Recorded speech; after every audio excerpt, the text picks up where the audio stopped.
పెద్దపల్లి జిల్లా గోదార్కని మార్కండేయ కాలనీలో దొంగలు రెచ్చిపోయారు. మేడారం మాజీ ఎమ్మెల్యే దివంగత నేత మాలెం మల్లేశం ఇంట్లో చోరీకి పాల్పడ్డారు గుర్తు తెలియని వ్యక్తులు. ఇంటి వెనుక వైపు నుంచి లోపలికి వెళ్లిన దొంగలు 13 తులాల బంగారు నగలు, 50,000 నగదును ఎత్తుకెళ్లారు.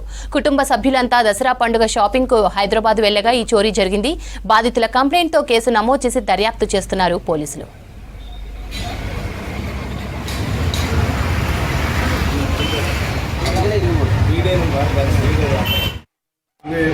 రెగ్యులర్గా ఊరికే ఇంట్లో ఉంటుంది, నేను ఎంటర్గా స్ట్రెస్ అవుతుంది మమ్మీకి అని చెప్పేసి కొంచెం మమ్మీ, నేను, తమ్ముడు, మా బావ, అక్క మేము అందరం కలిసి వెళ్ళాము.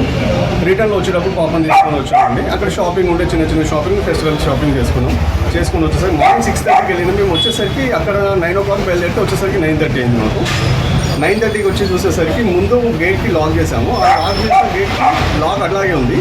సైడ్ వాల్ నుంచి దొంగ పైన జంప్ చేసి వచ్చేసి ఫ్రంట్ డోర్ ఏదైతే ఉందో ఆ లాక్ బ్రేక్ చేసేసి నేరుగా సెకండ్ బెడ్రూమ్లోకి వెళ్ళేసి అక్కడ పెద్ద డోర్ ఉంటుంది, ఆ డోర్ పెద్ద లాక్ ఉంటుంది, ఆ లాక్ని కూడా బ్రేక్ చేసేసి 2 బీరువాస్ ఉంటాయి, 2 అల్మార్స్ని బ్రేక్ చేసేసి అందులో ఉన్న సామాన్ అంతా చిందరమందర వేసేసి 13 తులాల బంగారం, 50,000 రూపాయలు మా మధ్య పెన్షన్ వచ్చిన అమౌంట్ కూడా ఫెస్టివల్ కోసం అని చెప్పేసి పెడితే 13 తులాల బంగారం, 50,000 మొత్తం తీసేసుకొని దొంగ వెళ్ళిపోయారండి.